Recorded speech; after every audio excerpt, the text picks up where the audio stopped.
It gives detailed feedback to help you improve. Over 40 million people already use Lumosity, including me. It helped me raise my IQ by 22%. What's that? 33 or 81? Absolutely not. So engage your brain in a battle for intelligence at Lumosity.com for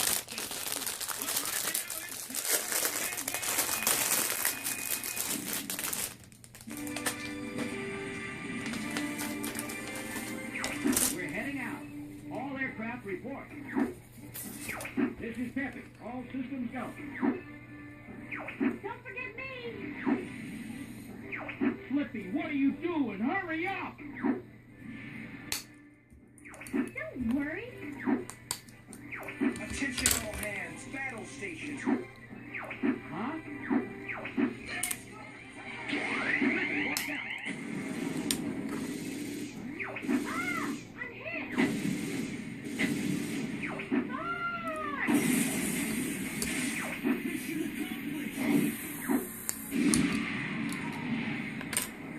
Scratch one boot. There's one more to go.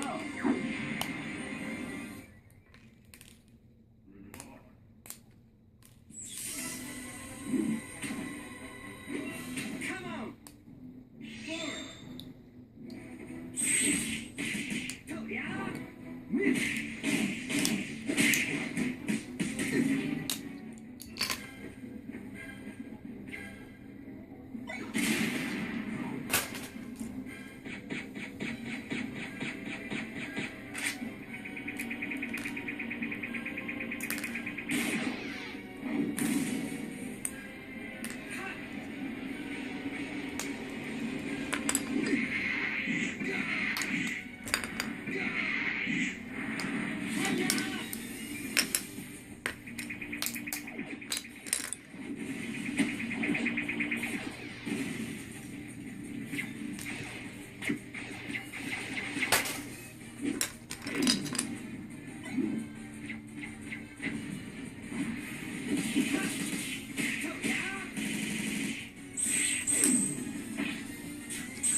Calamity and woe indeed. Bucky's long-awaited spotlight didn't last long. Considering foxes eat hares, I'm not surprised. Right. First off, yes, the R-Wing trumped the righteous indignation, as its weaponry, shielding, and maneuverability were simply outclassed. But not before Krogan, the worst toad of all time. I love this job. Bucky's ship is a tough old bird, so a fight to the finish on the ground was inevitable. Both Bucky and Fox had blow-by-blow counters. Fox's reflector and Bucky's acrobatics could avoid laser fire. Fox is fearless, but Bucky is cunning. Fox is faster on land, but Bucky is faster in the air. The deciding factor was experience. Fox has been a major player in more wars than Bucky, and single-handedly ended all of them, at his own request. I'll go it alone from here. Like a real man. Bucksman. Also, Bucky always had a squad of troops at his back during ground combats. But when Star Fox does an away mission, Fox is usually all on his own, even when fighting an entire planet of dinosaurs. In the end, Bucky choked. The winner is Fox McCloud. Next time on Death Battle.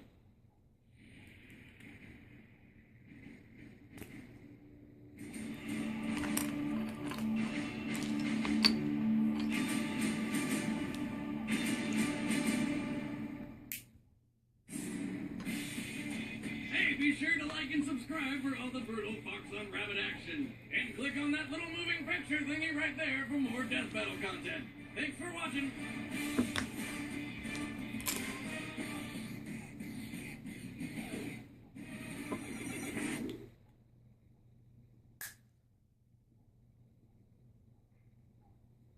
episode of Death Battles brought to you by Jack Threads.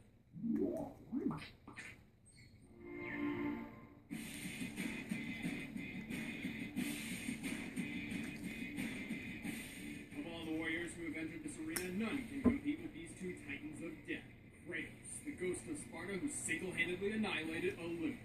And Spawn, who managed to dethrone both Satan and God. I'm Wizard and he's Boomstick, and it's our job to analyze their weapons, armor, and skills to find out who would win a death battle.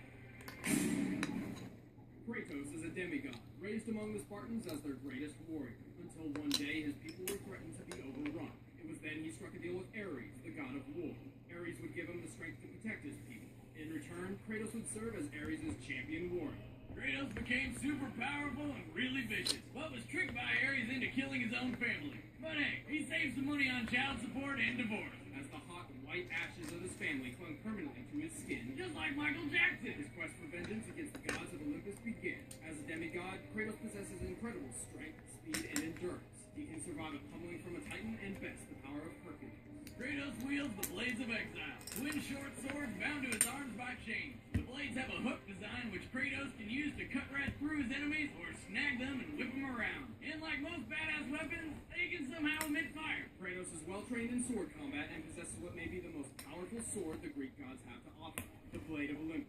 After Kratos killed Ares, spoiler, he was made the god of war, but Zeus tricked him into putting all of his godly powers into this sword, making him mortal once again, and making the Blade of Olympus a deadly harbinger of death to even the toughest Olympians. His most versatile defense is his golden fleece, armor capable of blocking powerful blows and deflecting magical attacks. But there's a whole lot more to this guy's arsenal, like the bow of Apollo, which can shoot a rapid stream of arrows or charge up deadly fire arrows. Then there's the claws of Hades, which mercilessly rip the souls out of their victims, though tough opponents like Kratos can resist them. The Nemean Cestus are giant, ultra-strong gauntlets which can stun foes with brutal shockwaves. The boots of Hermes give him superhuman speed, and when battling the infamous Icarus, he ripped those huge wings off the old fool's back and took them for his own, giving him powers of flight. Holy crap, that's a lot of weapons. I like this guy. Kratos is not invincible, but he is very difficult to kill. Well, he can't even kill himself. In his rage, he tore apart the ranks of Mount Olympus and slaughtered every god upon and below it, except for Aphrodite. For obvious reason. In doing so, he ultimately brought about the end of the world. Without the power of the gods to keep the chaos in check, the apocalypse had arrived, and its vanguard was Kratos. I was trying to make you a great warrior. You succeeded. Al Simmons was trained to be a deadly, stealthy soldier and assassin, and proved numerous times he was the best of the best. But when his morality got the better of him, his boss terminated his contract permanently. That's when Simmons met Malvosia, one of the demon lords of hell, who struck a deal with him. He'd get to see his wife again if he became captain of Hell's armies. He agreed and was reborn as a Hellspawn. But as with most demons, it tricked him, leaving Spawn with a fate worse than death. And of course, Spawn swore revenge. Being a Hellspawn, he has superhuman strength and speed. He is nearly invulnerable and can use his own powers to heal and regenerate. In addition, Spawn can feed or draw from the evil ores of others for the same effect. It really saves him on Band-Aid. He wears a living parasitic symbiotic suit named Letha of the 7th House of K.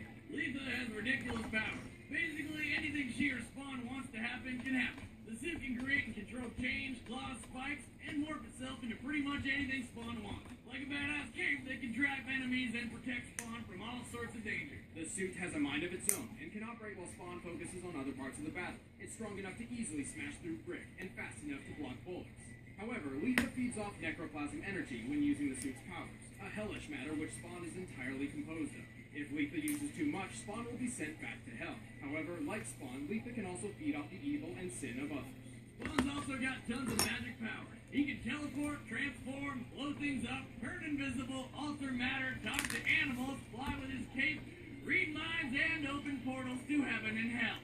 Holy crap! And he can control the elements, often using fire and water to defeat swarms of enemies. However, even with all these godlike abilities, Spawn usually resorts to his most primitive weapon. As he was trained in special forces for so long, Spawn is most comfortable using a gun. He's an expert in the use of nearly any firearm imaginable. Only two things can break through Spawn's defenses and hurt him: necro magic and holy weapons forged in heaven. In addition, he can only die if he's beheaded. Spawn's fought and killed all sorts of powerful enemies: assassins, cyborgs, vampires, ghosts, angels, demons, other hellspawn, rampaging deities, even Satan and God. Yes, that old lady is the god. Really? That looks like my Nana.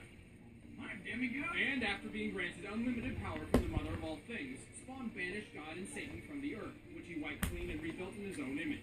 He then willingly sacrificed his own god powers and eventually returned to his Hellspawn form. Oh, why the hell would he do that? He must have been really bored. Knock, knock.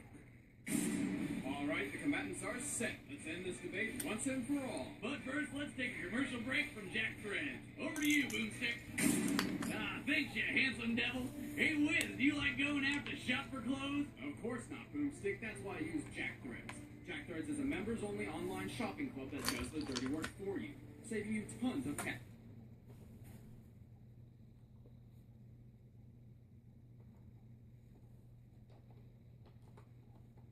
This episode of Death Battles brought to you by Jack Threads.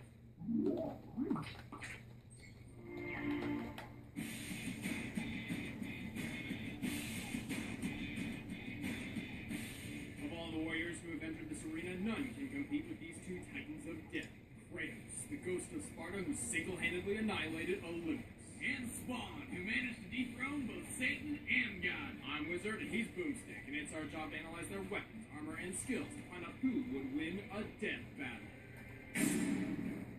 Kratos is a demigod, raised among the Spartans as their greatest warrior, until one day his people were threatened to be overrun. It was then he struck a deal with Ares, the god of war. Ares would give him the strength to protect his people. In return, Kratos would serve as Ares' champion warrior. Kratos became super powerful and really vicious, but was tricked by Ares into killing his own.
Now, with 15 headers, we can assemble them all together into one giant robot.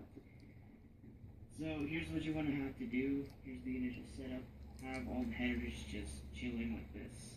The next step is to have Dadis Hyper, or just Dadis, and remove that for them. And you can have him in, I guess this is the mode that you're supposed to have him in, Gumbride machine, or ISO machine mode. I just ripped off one of the stickers. Anyways.